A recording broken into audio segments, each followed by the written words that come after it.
Hi everyone, welcome to my channel. In today's video, I will discuss the subject PPD, which is power plant diesel, for the week 8 video discussion. So,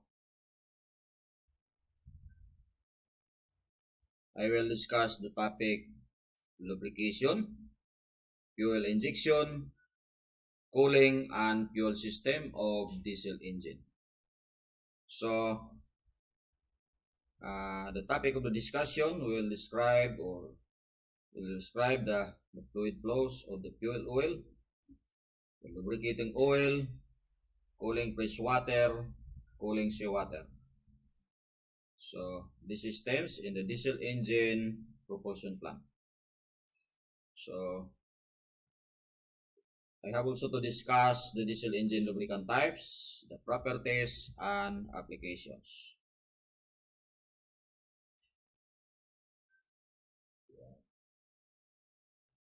So, I also discuss the atomization or why atomization and penetration of fuel and turbulence of air are essential to optimum combustion in diesel engine. So I also discuss the function, purpose, and relationship and the requirement of cooling and fuel system of diesel engine. I also discuss the engine auxiliary system such as cooling water system, lube oil system, fuel oil system or fuel system, turbocharging and charged air system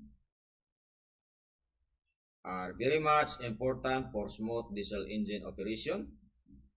So I also discuss the lubricating oil acts as lifeblood of diesel engines, and it covers the following important functions in the diesel engine. So like for example, wear reduction of components such as bearings, pistons, piston rings, cylinder liners. I also discussed the cooling of the piston, corrosion prevention, cleaning pistons while preventing sludge buildup on internal surfaces, prevent leakages due to seal failure, sealing surfaces. So that's all for the purpose of the lube oil, for the use of the lubricating oil. Explain that cooling jacket water system controls the engine operating temperature for optimal performance, and it mainly consists of water pump with motor unit to circulate the coolant, thermostat to control the temperature of the coolant, a radiator bank or cooling tower, heatsink to cool the coolant, a pressure regulator to control the pressure in the system, and hoses and pipes to transfer the coolant from the engine to the radiator. So I will also discuss that fuel oil system includes fuel storage tanks, fuel transfer pumps, strainers and connecting pipeworks and separators, etc. and diesel power plant. So all of those topic will be discussed. So let's get started.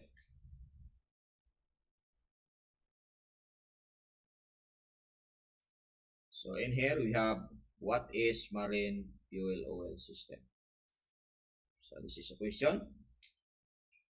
So marine fuel oil system includes various piping systems provided for bunkering, storage, transfer, offloading, and treatment of fuel oils. Fuel oil transfer system, the system receives and stores fuel and delivers to the settling tanks. So we have here the diagram now to explain this statement. So by the way, when you are reading this statement like this, explaining what is, for example, marine fuel oil system, you always compare to the diagram in order, or diagram, drawings, videos, in order to understand. So by just reading with this one, you cannot understand. So you just memorize and read, so you cannot remember anything during the assessment. So you have to compare to the diagram and drawings. So here, so this is fuel oil system. So it was mentioned here, bunkering, storage, and transfer. So now for the bunkering means you are being loaded fuel oil on board ship. So from other ship to your ship. So it is loaded or it is transferred from other ship to your ship tank. So we have here the bottle, double bottom tank. So double bottom tank. This is a storage tank. So this is just one example of the storage tank. This is double bottom tank. So from other ship, it is transferred to your ship to double bottom tank here.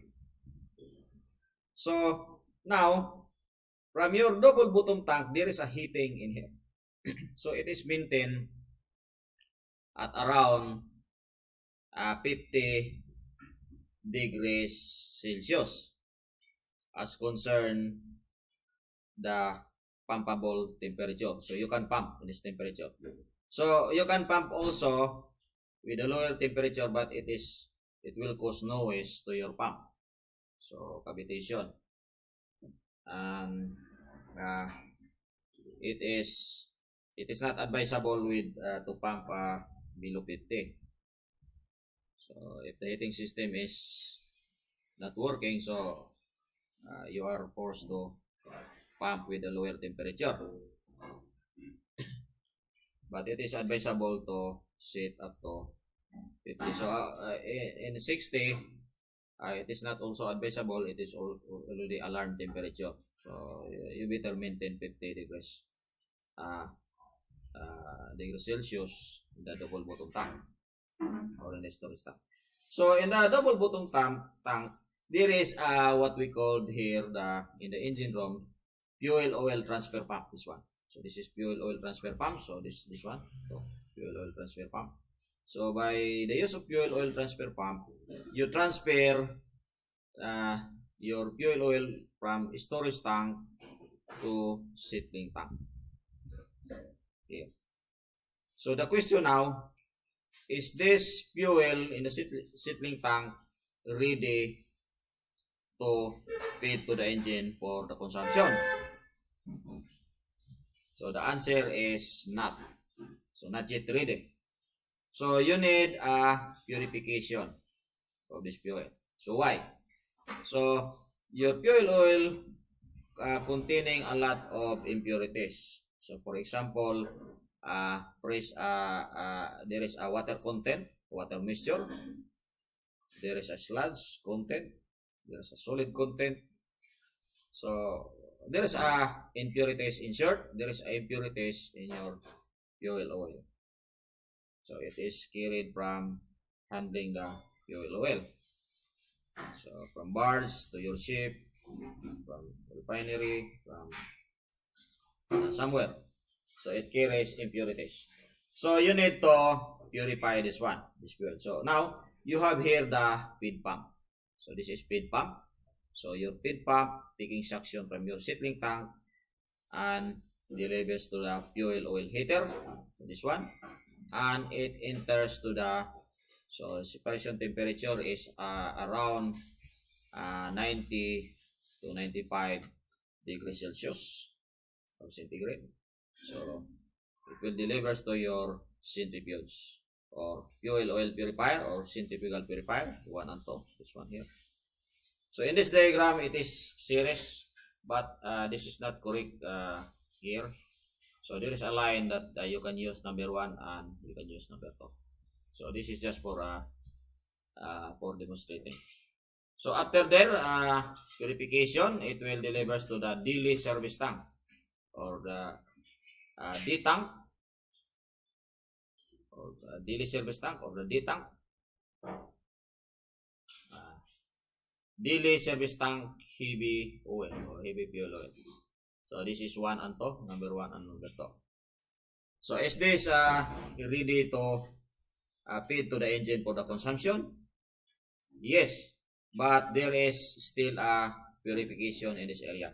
By the way, here there is a centrifugal separation here.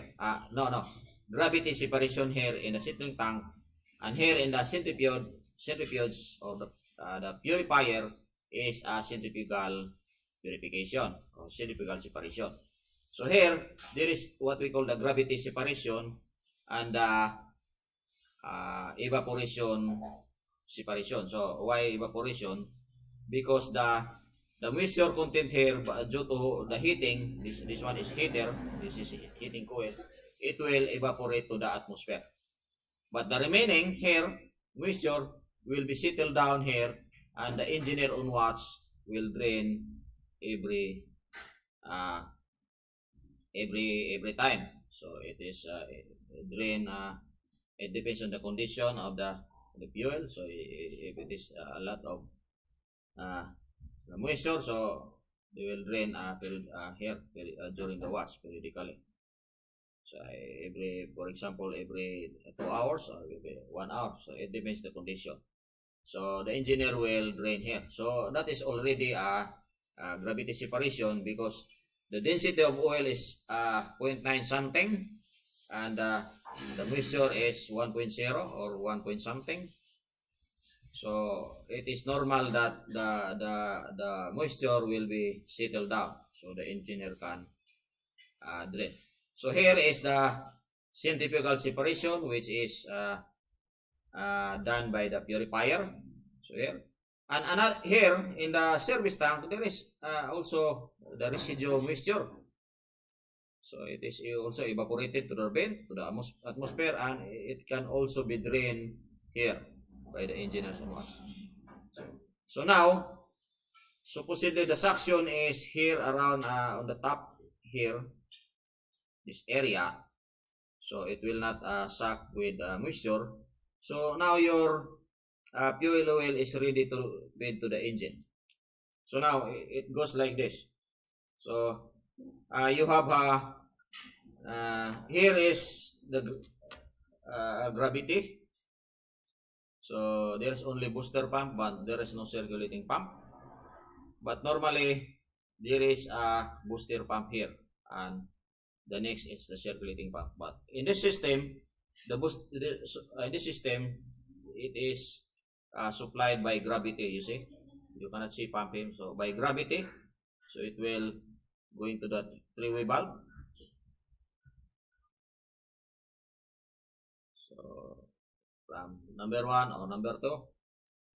So by gravity, so if this is gravity supply, so the tank must be higher. The daily service tank must be on the higher position. So there's a supply of fuel here, and it will be flowing through flow meter, and you can also, if you are not using flow meter, if this is damaged, so not working, so you can use the bypass valve. But assuming you are using flow meter, so after the flow meter, it will go to the what we call the mixing tank or the buffer tank. So what is the use of this tank? So the fuel is for example the diesel oil, and the fuel oil, the heavy fuel oil is mixing here. But there is another purpose. There is a before trap here. So here there is a since this is called buffer tank, the function also of buffer tank, it is fitted here, the before trap. The air, so the air, for example, there is a air content of this fuel, So it will be uh, released here in this before cup. So after here in the mixing tank, so it is sucked by the booster pump. So supposedly this is sucked by the circulating pump. But since this is gravity supply here to the mixing tank, so we only use here the booster pump. So supposedly this booster pumps taking suction from your dairy service tank and delivers to the mixing tank. But since we don't have circulating pump here, so we use here the booster pump and we use here gravity from dairy service tank to the buffer tank. So mixing tank, after the mixing tank, it will be sucked by the booster pump 1 and 2. So it's either you are using, so here, this one, number 1, or you are using number 2. So you use only one of them and the other one is standby.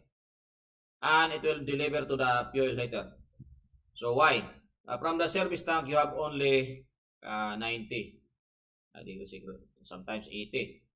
So after going there, travel, so it will be going down.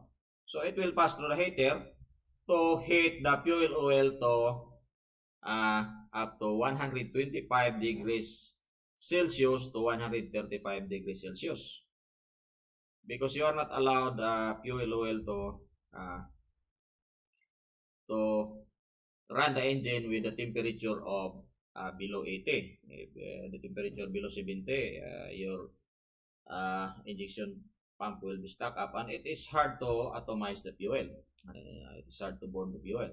So you must, and because of the viscosity, you must be heated the fuel oil from 125 to 135. 135 degrees Celsius. So after there is a viscosity regulator or the visco detector or the viscotherm or the viscosimeter. So the viscosity here, the viscosity is the resistance to flow of the liquid. So this viscosity regulator monitor, this is the control of this viscosity monitor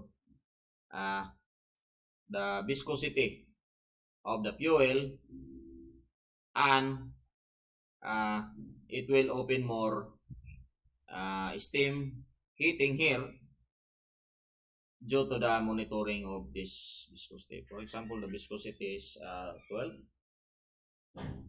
So you set to 12, the viscosity regulator. So it will in the book, for example, if you set the viscosity into 12, so it will be heated up to, for example, the equivalent in the book, in the graph is 130 or 135. So that will be the result. So after there, it will be delivered to the fuel pumps or the injection pumps. So the injection pumps and your injection pumps or fuel pumps will pressurize to the injector. So here. So these are your injectors. So you have also pressure regulator. You have also here the bypass valve.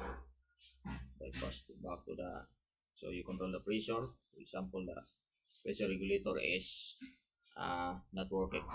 So the fuel pumps or injection pumps, individual injection pumps, because this bigger engine, ship engine, so it pressurizes the fuel into the individual injectors.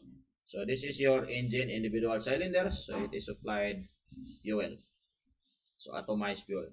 So that is the fuel system of marine diesel engine. So let us proceed to the next system. Next system. So this is the question: what is lubricating oil system on ships? The lubrication system of an engine provides a supply of lubricating oil to the various moving parts in the engine. Its main function is to enable the formation of a film of oil between the moving parts, which reduces friction and wear. So here, so this statement we have to compare to the diagram. So this is our simple diagram of engine lubrication system. So at first, in the bigger engine like a ship engine, you are not allowed to start the engine, the bigger engine, without the pre-lubrication. So we have here the pre-lubricating pump. So what is the purpose? So actually, this pre-lubricating pump is always running by automatic. Why? You need to lubricate the bearings, the lubricating parts of the engine, always, especially bigger engine. Why? Because it might be, so I exactly uh, experience the engine was 12 days. I think it was 12 days in dry dock, and it was not pre-lubricated because in dry dock all the machinery must be stopped. So when the ship or the vessel depart from dry dock, so I started the generator engine or the DG engine. So normal procedure, it was pre-lubricated. I started the pre-lubricating pump, but the engine was stuck and cannot turn anymore, even 1 millimeter. So it was a big trouble. So that's why the engine should be always pre-lubricated, especially bigger engine, uh, the engine of the ship. So now, as this working process, so we pre-lubricate the engine. So this is running, so all the bearings, more lubricating parts is lubricated. So this one, as you can see, there is a cooler here. So this cooler is working during the engine is running. So the engine has pre-lubricated. So we are ready to start. Example, other system already checked. So now the engine is running. So the pre-lubricating pump will automatically switch off. It is a system. And then the pump that is coupled to the engine is working, so it delivers pressure to the engine bearings, bushings, etc. So it is passed through coolers. Then the three-way valve, which controls the temperature. So if the area where the ship is sailing is cold, so the seawater is cold, so the low cooler is cold. So it will be bypassed through three-way valve here, not passing the cooler. But if it is hot, it is passing to the cooler. So now it is it delivers to filters and to the engine lubricating parts, such as bearings. So main bearings, crankpin bearings, camshaft bearings, bearings, everything the engine that should be lubricated, it is delivered the lubrication. So it will also drain back to the sump tank, and it will being sucked by the pump, and the process is rotated or cyclic or continuous. So that is the lubricating system of bigger engine on ship. Now there is a question here. What is freshwater cooling system on ship? Freshwater, or so the central cooling system, so we are using now here central cooling system. Freshwater is used in a closed circuit to cool down the engine raw machinery. The fresh water returning from the heat exchanger after cooling the machinery is further cooled by the seawater in a seawater cooler. So this is the diagram.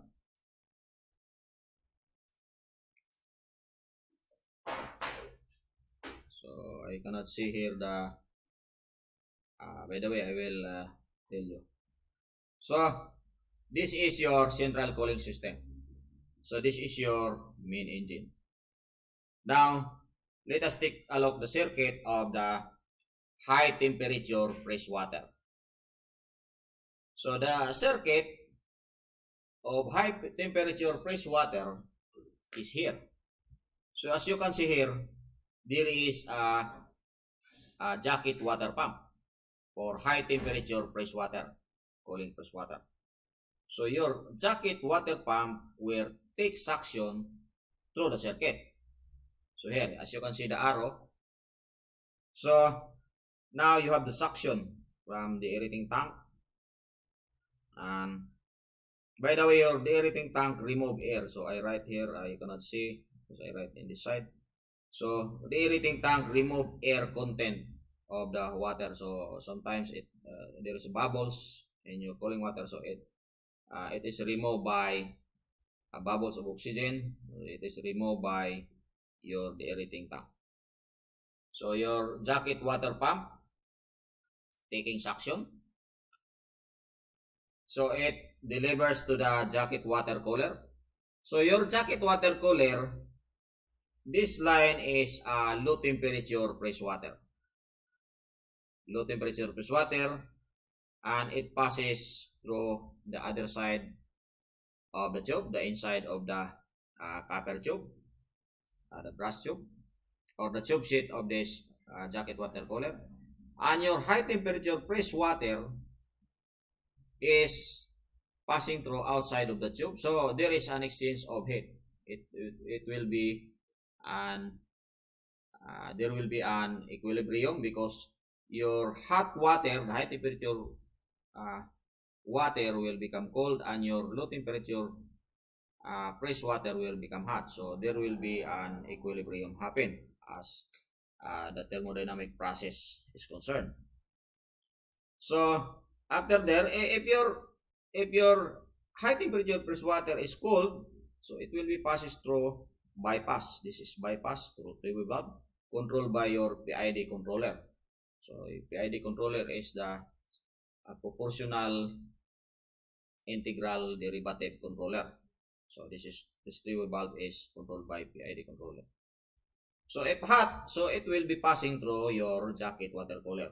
So after there, so your three-way valve and your engine. So your engine here, the cooling jacket space will be cold, will be absorbed because your engine has a combustion. So combustion, there is a fire inside of the cylinder. So outside of your cylinder will become hot. So it will be absorbed by your cooling water here in the cooling jacket space. And it will be going to your turbocharger, to your exhaust valve, and it will be going back to the system circuit. And the other, this drawing is not complete. So there should be a line here in this line here going to expansion tank. So what is the purpose of expansion tank? To expand the water pressure. If there is a excess pressure, then it will expand to the expansion tank. So that is a circuit of your high temperature fresh water cooling system. So let us proceed to the low temperature fresh water cooling system. So as you can see here, there is a pump, low temperature fresh water pump, this one. So the pump is always two, one is standby, one is in service. So if you are doing maintenance, you can repair the other one and you can service the other one. And if there is a trouble, you can use the other one and you can service the other one. So the same also here. The low temperature fresh water cooling pump, the jacket water, high temperature fresh water jacket water cooling pump. So in here, it will your low temperature fresh water pump will be taking suction in the circuit. So you can, as you can see here, you see here, from here, then go there again, circulated there again. See, so since your air delivered from your turbocharger is too hot, that is 120 degrees Celsius, so you have to reduce the air temperature into 40 degrees Celsius. So this is the requirements to the your scavenging air temperature. Why? Because in every 1 degree addition, for example 41, it will be add the exhaust temperature of 10 degrees. So scavenging temperature is a scavenging temperature. This is scavenging temperature, or the supply air to the engine. For example, this 40 degrees Celsius scavenging temperature, the equivalent, the result equivalent temperature, exhaust temperature to the engine is 360 or 350. Let's say 350 degrees Celsius exhaust temperature. If this is already 41, your exhaust temperature will be 360. If there is 42, your exhaust temperature 370. So how much more if this one is 50? So 10 degrees, it will be at 100. So now if this is 50, your exhaust temperature is already 450. So you cannot run the engine like that. So you have to reduce the air temperature. So from 120 inlet from outlet to turbocharger to air cooler, this is air cooler, is the inlet here is 120 and the outlet is 140. So you need to have a cooling. So we use low temperature press water for the central cooling system. So now here, see, so you have low temperature press water. So if your low temperature press water become hot, it will pass to the cooler, and if it is cold, it will bypass directly back to the system. So by the way,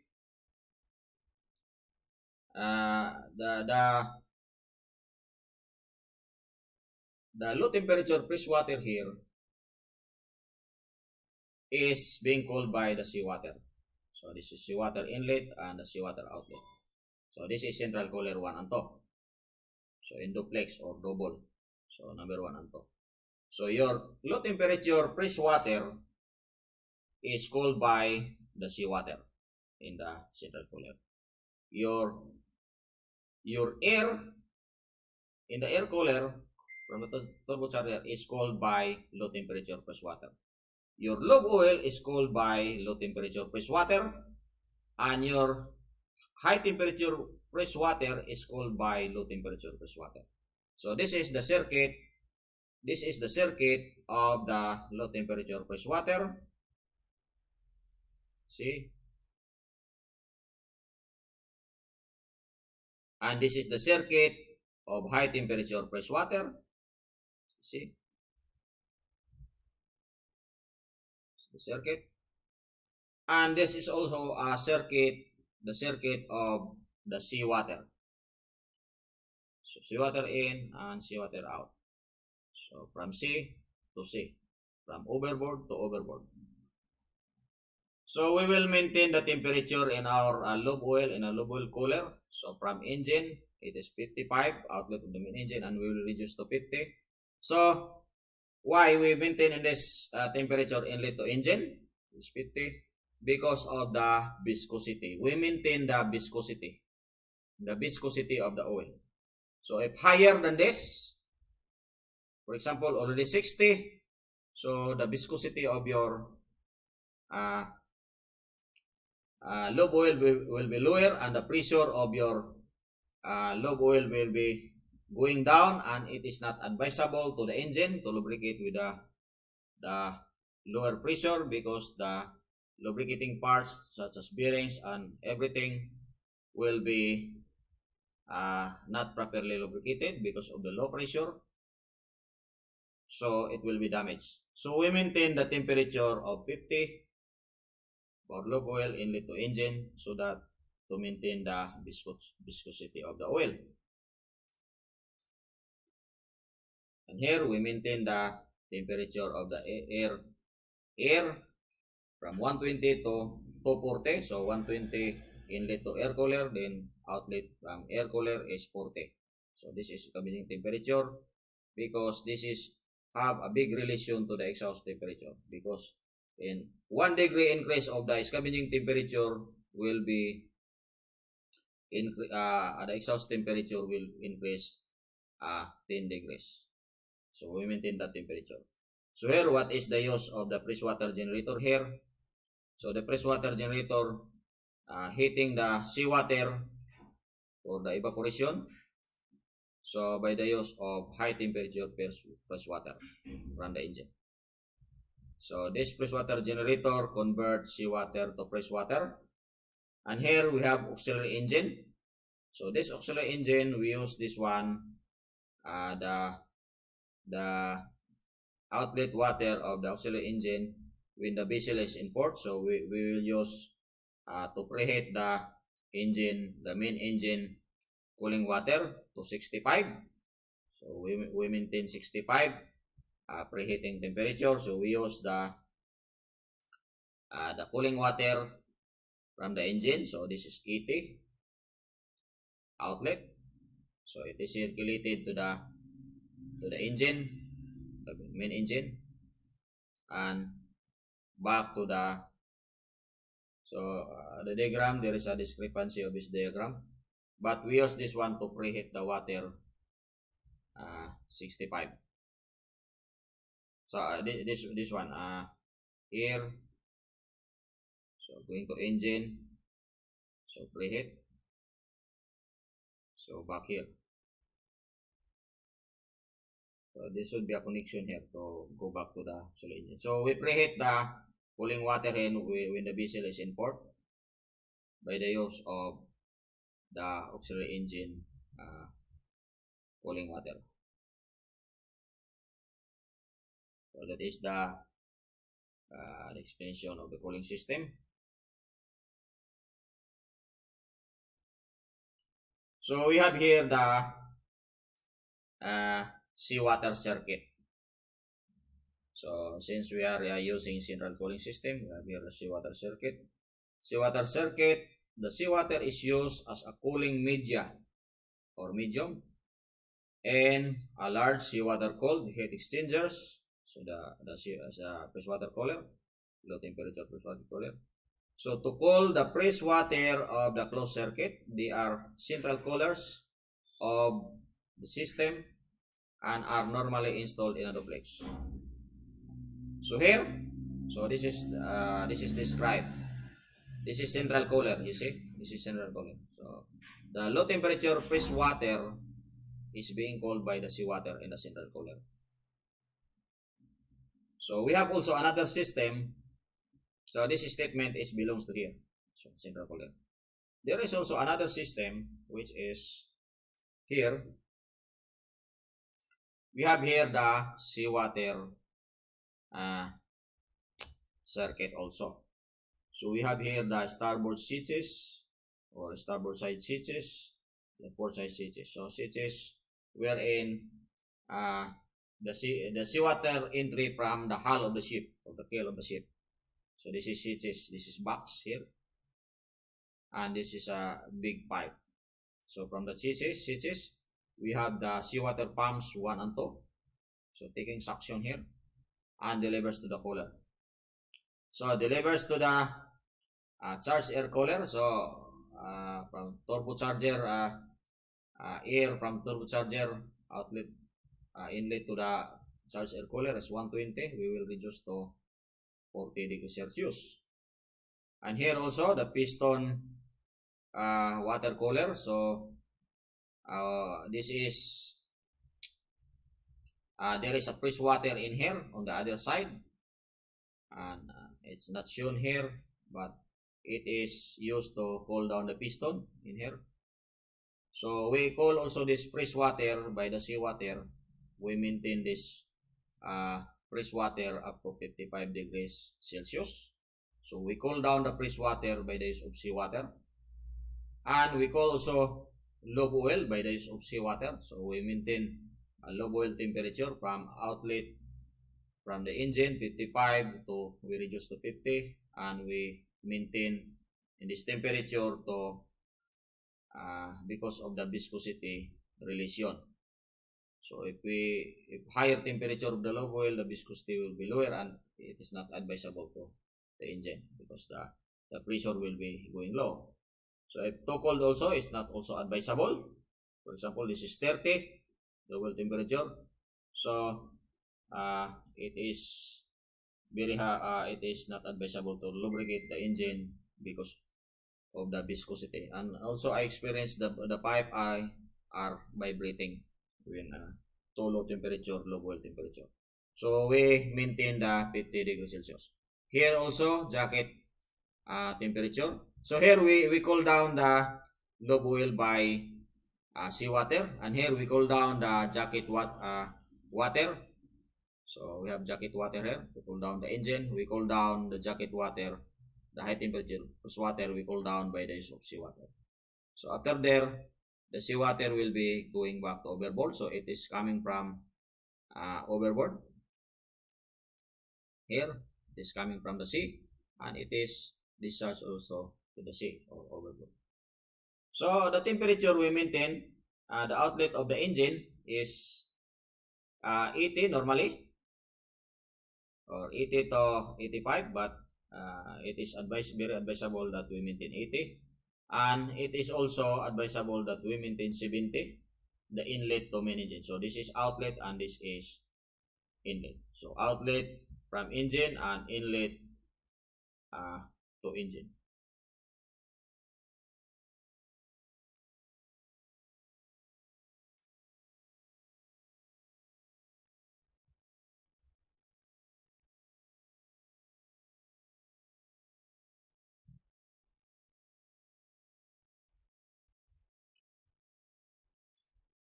Now let us proceed.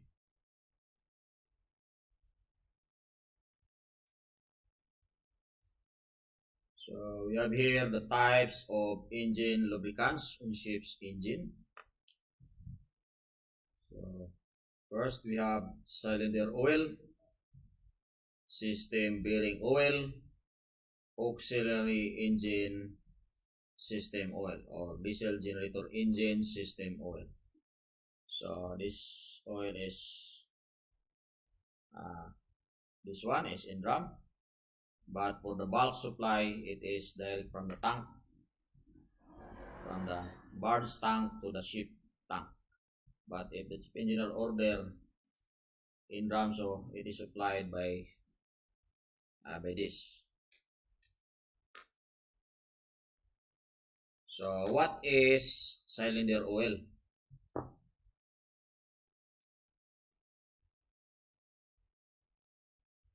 So the oiliness of cylinder oil. So this is cylinder oil. Cylinder oil promotes a metal wetting characteristics that resists the washing action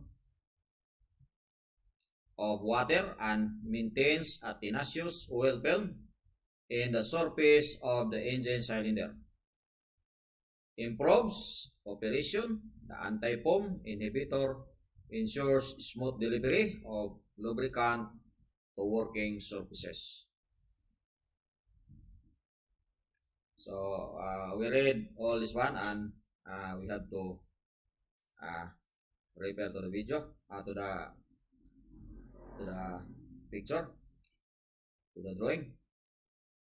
The most important characteristics when specifying oil for a bearing oil or for a bearing is viscosity. So this one is pertaining to the cylinder oil, and this one is pertaining to the system bearing oil. So viscosity. So we know that viscosity is a resistance to flow of a liquid. Resistance to flow. So viscosity is a measure of a fluid's internal friction. So this is or resistance to flow. High viscosity fluids are thicker like honey. Low viscosity fluids are thinner like water. And oil's viscosity is correlative to the felt thickness it can create. So we will demonstrate first the cylinder oil, the application. So cylinder oil lubrication. So we have here all the cylinder lubricator. So this one. These are cylinder lubricators. So cylinder lubricators. So normally this one in my sheet before two lubricator in each cylinder, two lubricator in the port side and two lubricator in the starboard side. So two here, 1, 2, 3, 4. So it depends on the size of the engine. So if the cylinder is too big, is bigger, so there's a lot. So here you can see it's a total of 8 lubricators. So I also experienced the system. So there is a mechanical lubricator, and there is also what we call the alpha lubricator. So alpha lubricator is just like a hydraulic supply of lubrication. So in the system, this is alpha lubricator. So we have here the tank, cylinder oil tank. This is cylinder oil tank, and we have there the lubricator unit, and there is an accumulator. So lubricator unit, this is alpha lubricator, and the pressure of the cylinder will be delivered to its cylinder lubricator to lubricate the cylinder liner. So this is the application of cylinder oil. So lubricate the cylinder liner, the piston rings, as well as the piston. So it is being lubricated by cylinder lubricator. So these are all cylinder lubricator. So this accumulator, it is charged with nitrogen gas. So half is nitrogen gas and half is the pressure of the what we call the cylinder oil. So let us see here. So this is cylinder lubrication, cylinder oil lubrications. As you can see here, this is a cylinder liner wall. This one, liner wall, and you have here the piston. So this is the piston. This one, and you have here the piston rings. You see. So this is the piston, and you have here the piston rings, and here is the combustion gases, or the combustion chamber, and this is piston rod. So in here, since this is cylinder oil lubrication, as you can see here, there is a lubricant injection nozzles. So meaning the lubricator itself, this one, the lubricator, and there is a nozzle. You see, there's a nozzle. These are nozzles, and this one is the lubricator. So here, as you can see here, there is a feeding of cylinder oil. So this is oil.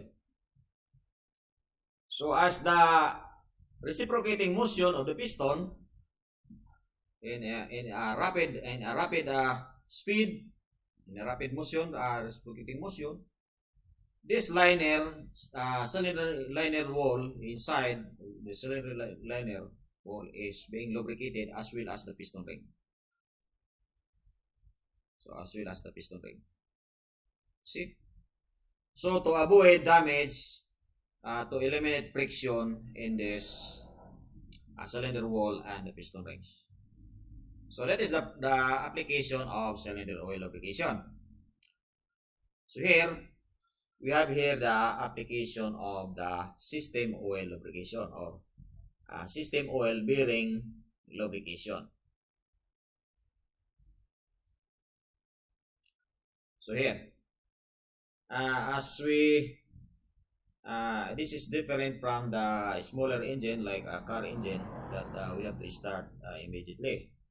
But here, we cannot start the big engine, especially the engine of the ship, without the pre-lubrication. So this one, pre-lubrication. So this pre-lubricating pump is always running to lubricate the bearings. Crankshaft bearings, crankpin bearings, piston pin bearings or bushing, camshaft bearings, and other lubricating parts of the engine. So this is how it works. So it is lubricated while it is in stop condition. The engine is stop condition. But when the engine is running, when the pressure is already normal, this pre-lubricating pump will be automatically stopped. So here in the circuit from the sump tank, this is the sump tank, this one. Or in a smaller engine is oil sump, but in the bigger engine is sump tank. So it is taking suction. Our low oil pump is taking suction, which is this one is coupled from the engine. It delivers to the cooler, or if the low oil is cold, so it will bypass through three-way valve here and through filter.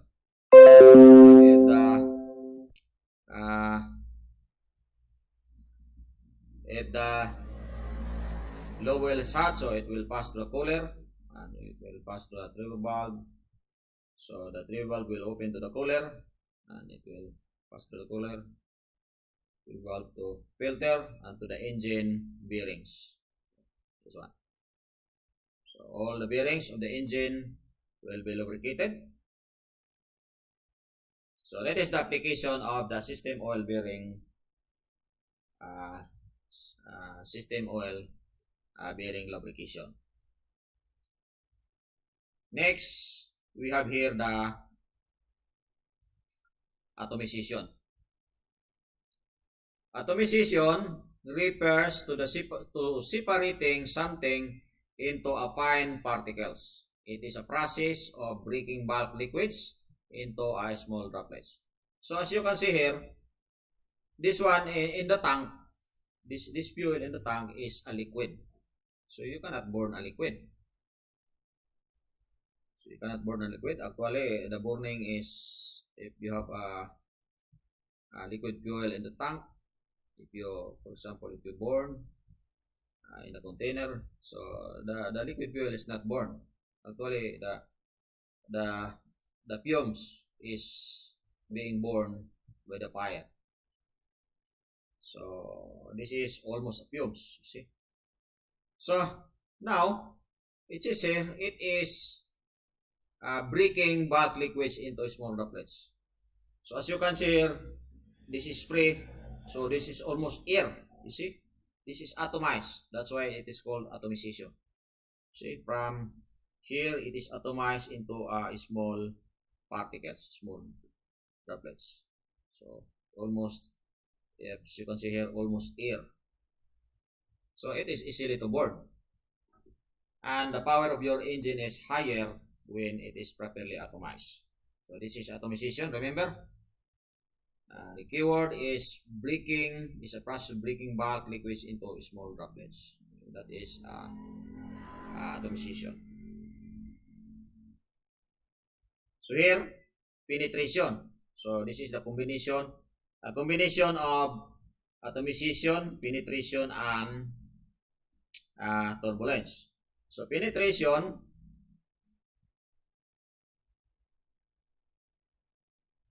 is a distance traveled by the fuel particle inside the combustion chamber just before burning. So atomization and penetration opposes each other. Hence, the correct fuel injector and injection system is required for proper penetration of the fuel. So as you can see here, I draw the injector. So I sketch the injector, fuel oil injector. So remember the keyword, penetration is a distance traveled by the fuel particle. So from here, from the injector, it is spreading here through the atomization. So it is spreading here and going here, everywhere here in the combustion chamber. So that is called penetration, is a distance travel. So it's the keyword is a distance traveled by fuel particle. So from the injector to anywhere in the combustion chamber. So next, turbulence. Turbulence is the way of air-fuel mixture moves inside a combustion chamber. So by the way, this is a combustion chamber here inside. Swirl is a turbulent motion of air-fuel mixture, which is obtained from different piston head. So the piston here is have a curve here. So the curve of the piston here is for the purpose of the turbulence, because when the air is being compressed, when there is a curve of the piston here on the piston crown, it will produce turbulence. So which is obtained from different piston head design, combustion chamber types, and air fuel injection methods. So we will see here the turbulence. So as you can see here, we have here swirl turbulence and tumble turbulence. So the air, you see, and fuel is mixed in this motion, you see. So because this is depends on the design of the piston crown head here. So this one is a swirl. So it's like a circle here around. See, this is swirl turbulence. So this is a mixture of the air and fuel. This is turbulence. So the other one is tumble turbulence. So so depends also the design here in the piston crown. So from the top, it is going down and go up and going down again. So that is the mixture of the fuel and air, which is called tumble turbulence. From up, down, up, and going like this. So that is tumble turbulence. Swirl turbulence and tumble turbulence. Charge air system.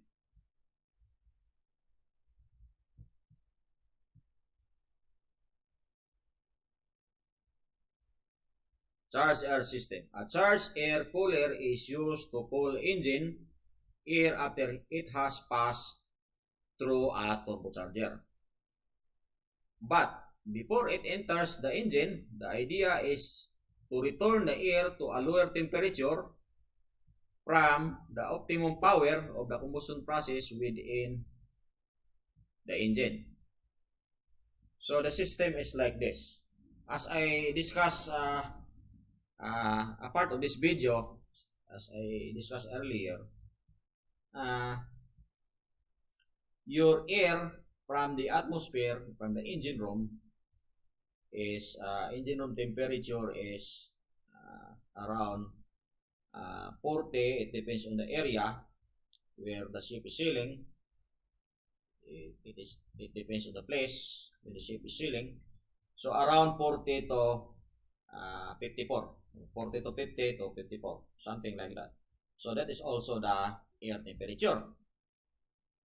So since we need only 40 degrees Celsius for our scavenging air temperature supply to the engine, and it is already from engine room is already 50.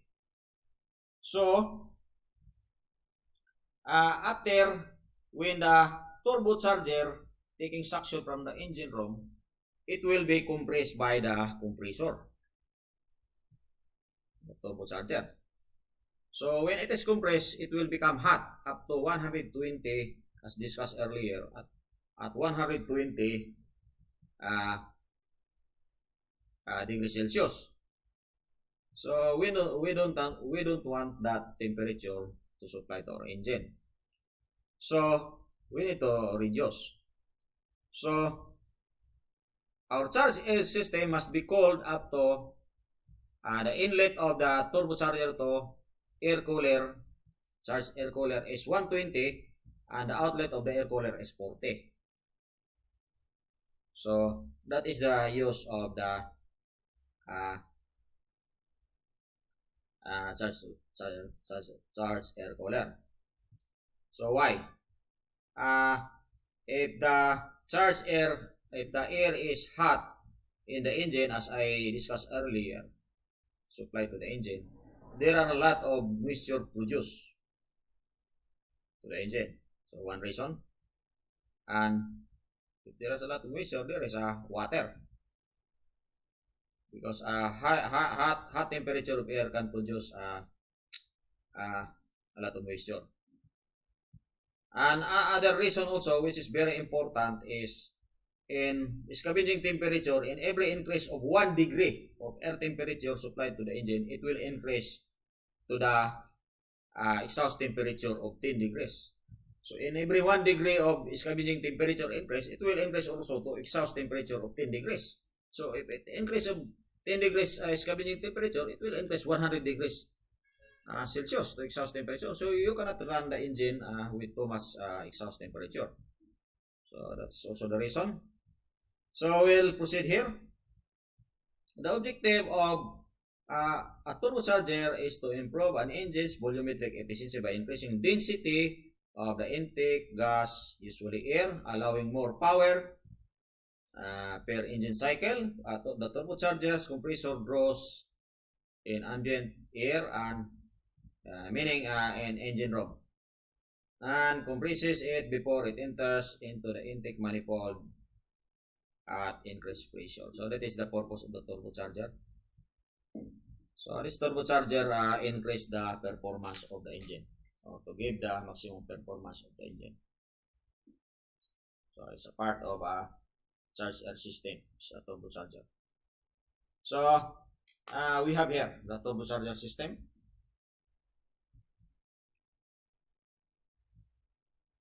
So as you can see here, the exhaust of your engine here delivers to the exhaust pipe and or exhaust manifold, entering to the turbine side of the turbocharger. So this exhaust spin or create or push the turbine blade here inside to rotate. So when this one is passing through the diffuser, I forgot the parts. The diffuser, I think. Through the turbine blade. So the turbine blade will rotate in a fast speed.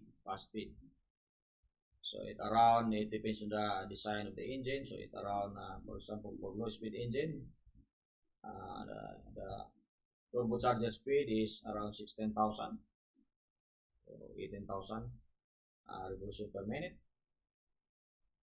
So the exhaust gas here used to spin the turbine of the turbocharger. So as you can see here, this is also because this turbocharger, the turbine side and the compressor side is connected in one shaft or the same shaft. This also the compressor side of the turbocharger creating suction of air, as you can see here, creating suction of air from the engine room. So this is being compressed inside because this is a compressor, and this one delivers to the air cooler. So here is 120 degrees Celsius. So because this is due to the compression here in the compressor side of the turbocharger. So it is supplied through the air cooler, and then after the air cooler, it will be reduced the temperature of the air up to 40. So here, so it will be supplied to the engine. So So two individual cylinders. So now the engine is burning with fuel and air. So that is the purpose of, or that is the application of charged air system, the turbocharger system. So by the use of the exhaust gas, we use the exhaust gas to run the turbine side, the turbine blade of turbocharger, and it is connected to the compressor side of the turbocharger. So this is turning. So this is sucking of air, and this air is being compressed here inside the compressor, delivers to the air cooler, and after the air cooler, it delivers to intake manifold to the engine, individual cylinders, through intake valve. So that is the purpose of charged air system.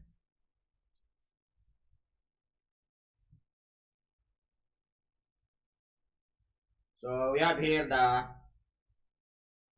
lubricating oil as lifeblood of diesel engine, and it covers the following important functions in the diesel engine. So we have to discuss this one by one.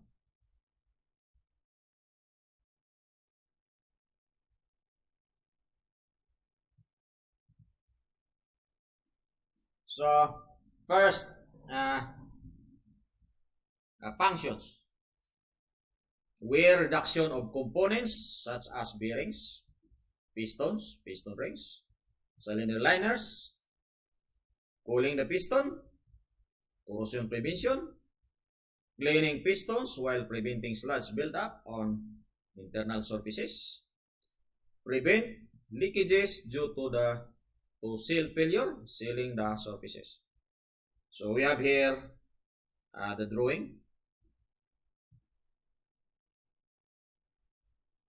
So wear reduction, bearings, pistons, piston rings, cylinder liners. So as you can see here, there are a lot of bearings. So these are all bearings, as you can see here.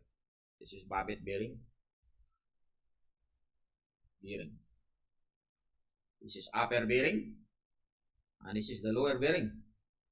So it is placed there. So all bearings. So what is the purpose of the lubricating oil? So wear reduction. Why we call wear reduction of components such as bearings?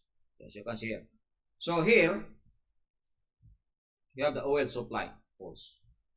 So there is a pressure of oil here in between the bearings and your journal, your crankshaft.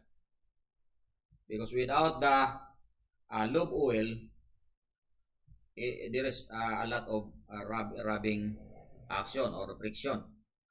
So it will damage, it will be burn the bearings and the crankshaft. So between the bearings and the crankshaft journal, there is what we call the oil wedge or the film, the oil film. So there is a question in this particular topic, lubrication. So the question is, how much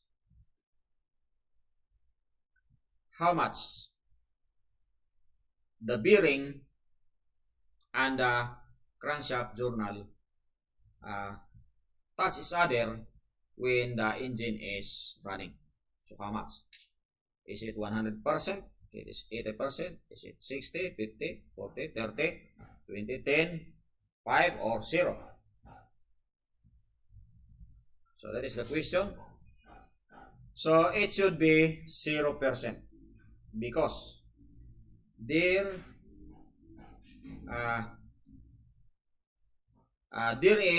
should be what we call the oil wedge or the oil film inside, in between the bearings and the crankshaft.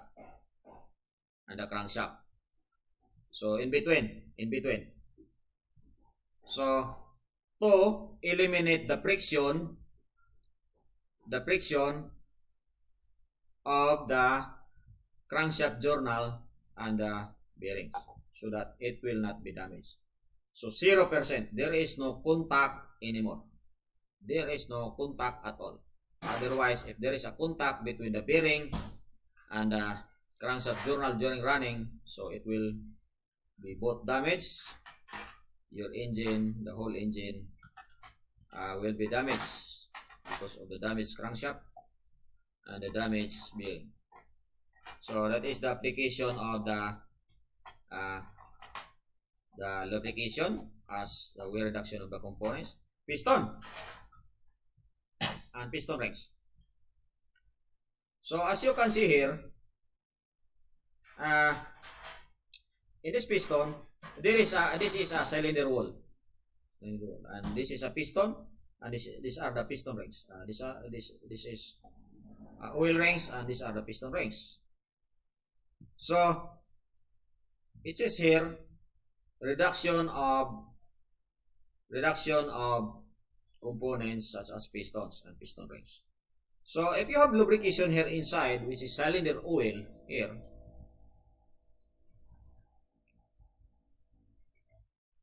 you eliminate or reduce, so at least 98%,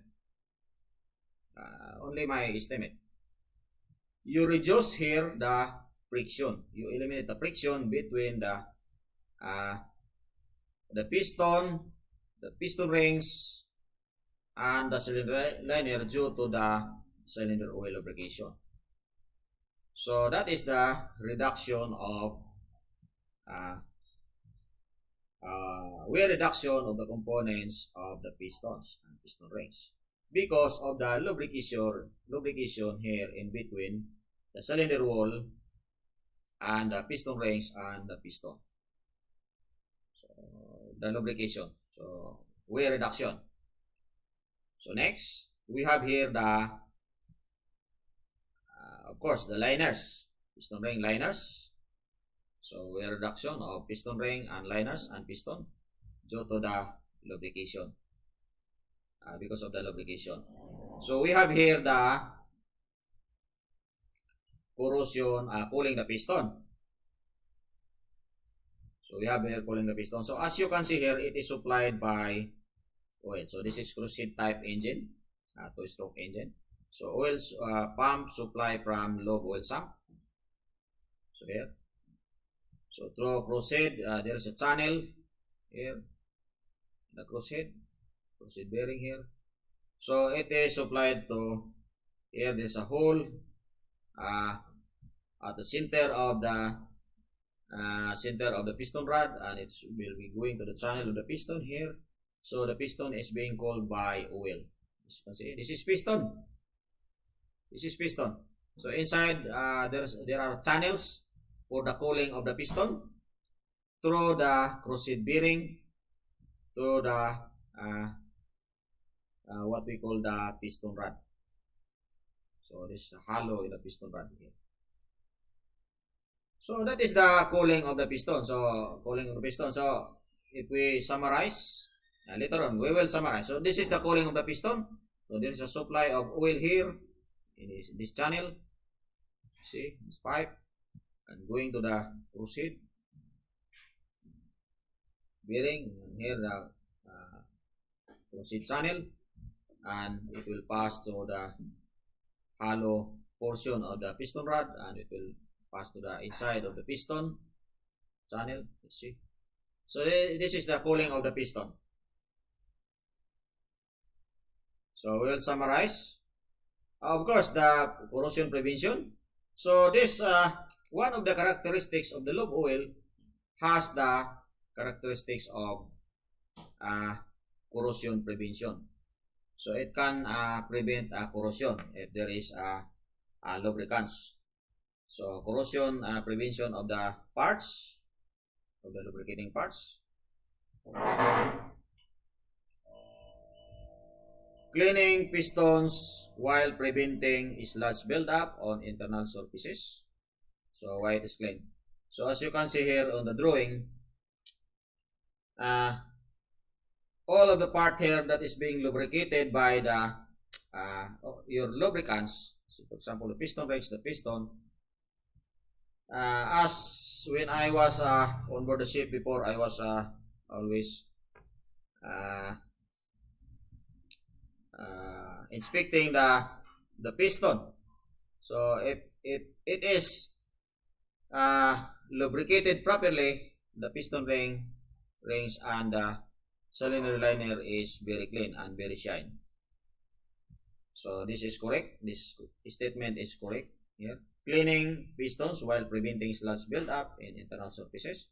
Prevent leakages due to seal failure, sealing the surfaces. So yeah, the lubricants also, the lubrication oil also, or lubricating oil, has the properties and characteristics to seal the surfaces. Like for example here, so it will seal here. For example, because this is a combustion chamber here, it will seal also. Of course, the piston ring will seal with the combustion gas, but in a small amount here of oil also here can also seal the can help also to seal this area. But of course, the piston rings will seal. But the oil has also the properties to seal, or the characteristics to seal.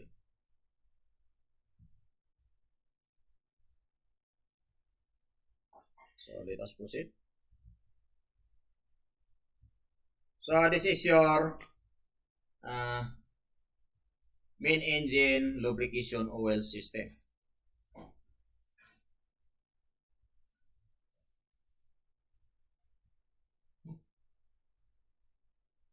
So as you can see here, this is a complete system. There are pipelines, coolers, pumps, lubricators, cylinder oil D-tank,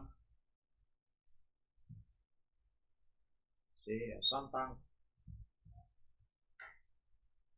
camshaft yellow tank. So these coolers, camshaft yellow coolers. So this is a complete system. So the one we discussed a while ago is comprises with this whole system, this one. So this one is coming from simulator, engine of simulator.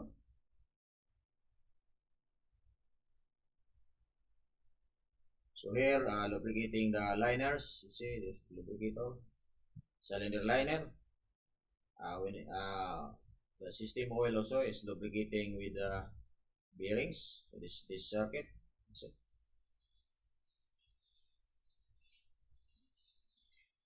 So we have also here camshaft oil to open the exhaust valve. Exhaust valve here. Camshaft yellow tank. So this all comprise with the main engine lubricating system.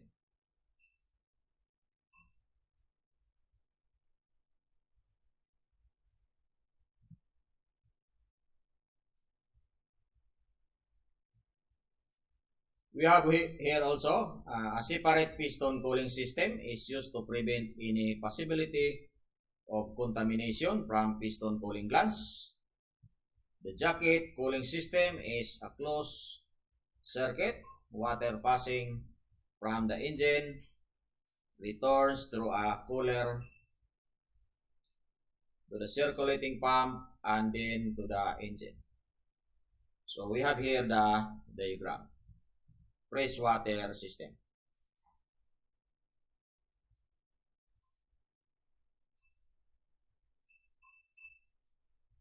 So as you can see here in this system, this is central cooling system. So there is a low temperature fresh water circuit cooling system here, see, and there is also high temperature fresh water circuit cooling system. So the high pressure fresh water cooling system is used to cool down the engine, whereas the low pressure circuit, low temperature fresh water system circuit cool down the here you see low oil cooler, or the low boil. This is low boil cooler. This is air compressor air cooler. This is main engine camshaft low boil cooler. This is main engine air cooler number 1 and 2. This is main engine this is main engine low boil cooler 1 and 2. This one. And this is main engine cooler air cooler number 1 and 2. So it is cooled by low temperature fresh water. So by circulating with the low temperature fresh water by the use of the low temperature fresh water pump. So here also the engine jacket, the cylinder, the outside of the cylinder wall. So this is called a cylinder jacket. So this is called by high temperature fresh water. So filter here. Also the exhaust valve, the turbocharger is called by high temperature fresh water. So by the use of the high temperature fresh water pump or the jacket water pump, taking suction from the circuit system, delivers to the engine. So it passes to the cooler here. So from the engine, cooling jacket to the exhaust valve to the turbocharger, then going back to the fresh water coolers number 1 and 2.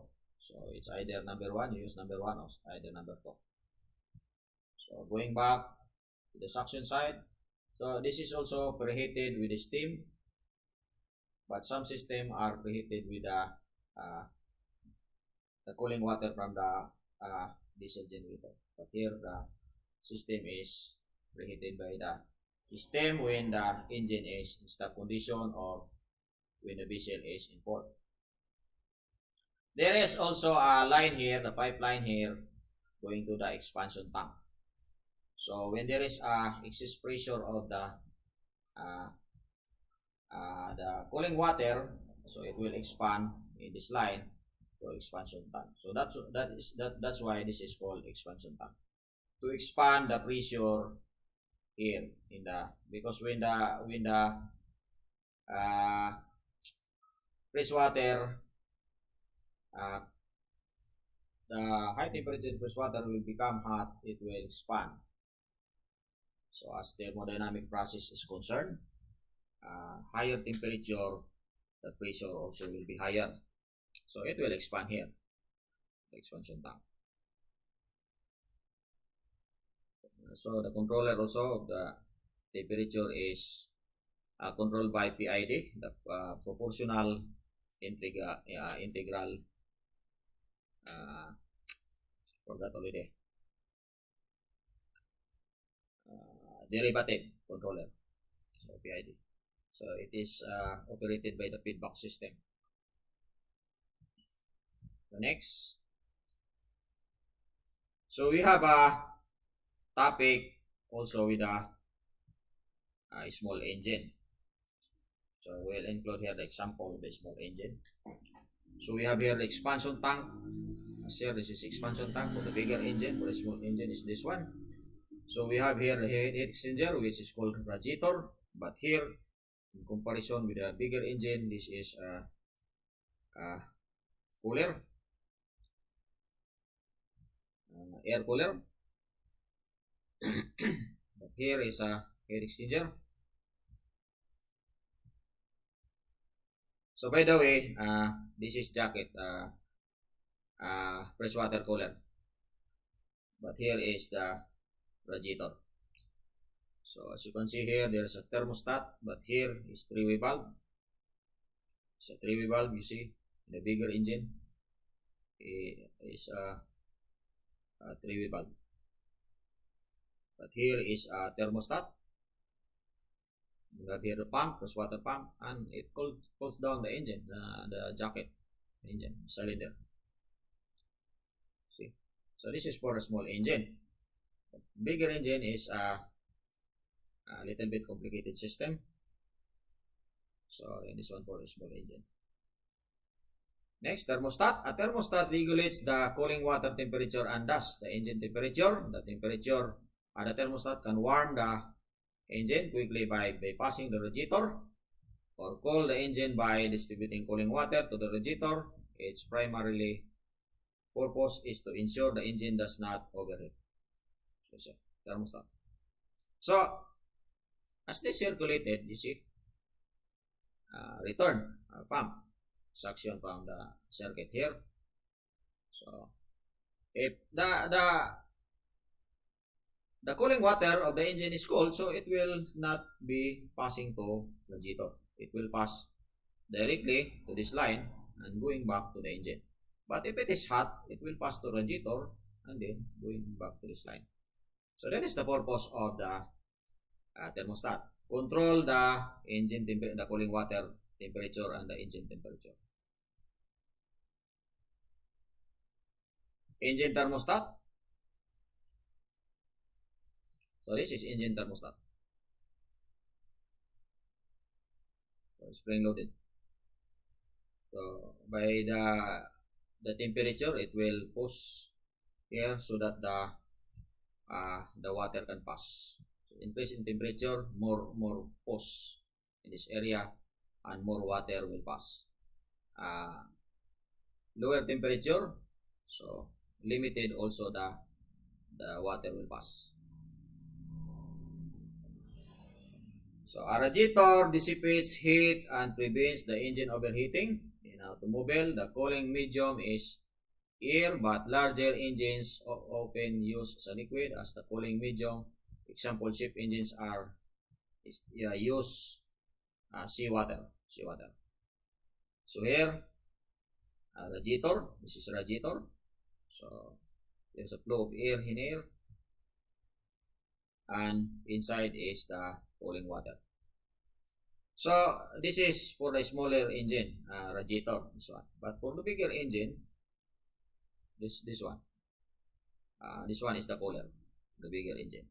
So use by the use of seawater, the high temperature press water is called by seawater, and the engine is called by high temperature press water. But here, the cooling water is cooled by air. So the small engine. So radiator.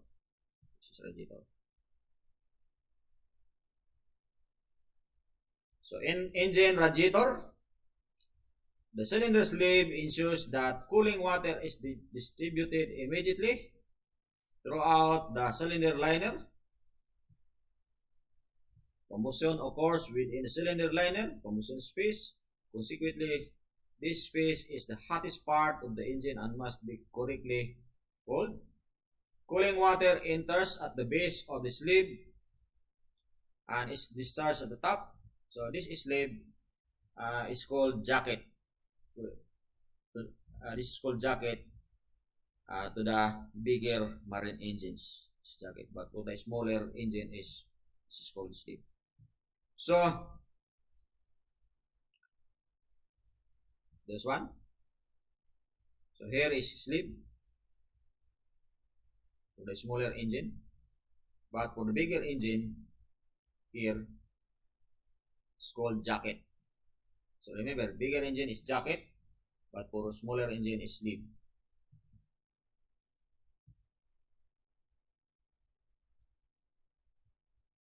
So starting from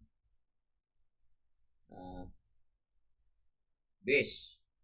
Base meaning is bottom, base or bottom. So starting from the bottom and exit to the top. Enter from the bottom. So the drawing is like this because this is small engine. But actually in the actual it is entering at the bottom, going to the top.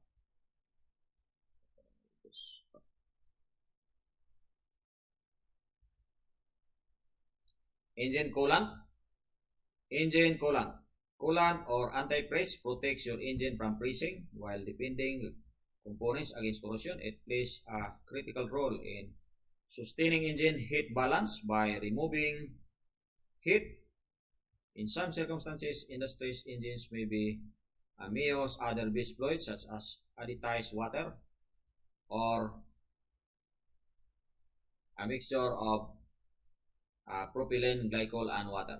So this is the example of the coolant. So the purpose of the coolant is also anti-freezing. So in the cold areas, the cooling water inside the engine will not freeze. And the second, also to balance, to remove also the heat, to balance the heat of the engine. And the third is also, this is also a corrosion inhibitor. So corrosion inhibitor to reduce the effect of the corrosion, or to avoid the corrosion of inside of your engine, side cylinder, the cooling jacket, the cooling space. So to avoid corrosion also, so this is also corrosion inhibitor. And to avoid freezing, this is anti-freezing, this coolant. And to balance the heat of your engine. So this is the purpose of the coolant. So not to overheat. Balance is to avoid overheating. Heat balance by removing heat.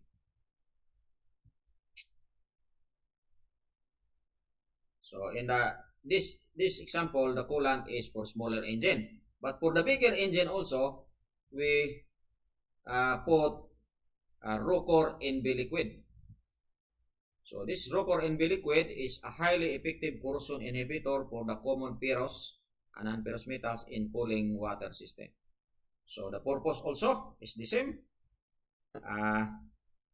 It not says here that this is anti-freezing, not says, but of course this is the same purpose also with this also anti-freezing, of course. But the main purpose of this Rocor NB liquid, we use this one in the main engine and the diesel generator engine or the auxiliary engine. This is corrosion inhibitor, so that the system, the system, the cooling space, the circuit will not be will be prevented to corrosion. So this is corrosion inhibitor. But of course, the other purpose is also the coolant. But the main purpose is the corrosion inhibitor. So this is the end of discussion. Please click share. Please click subscribe. Please click notification button so that you will be updated for my next video. And thank you for watching in this video, and hope to see you on my next video. So please subscribe.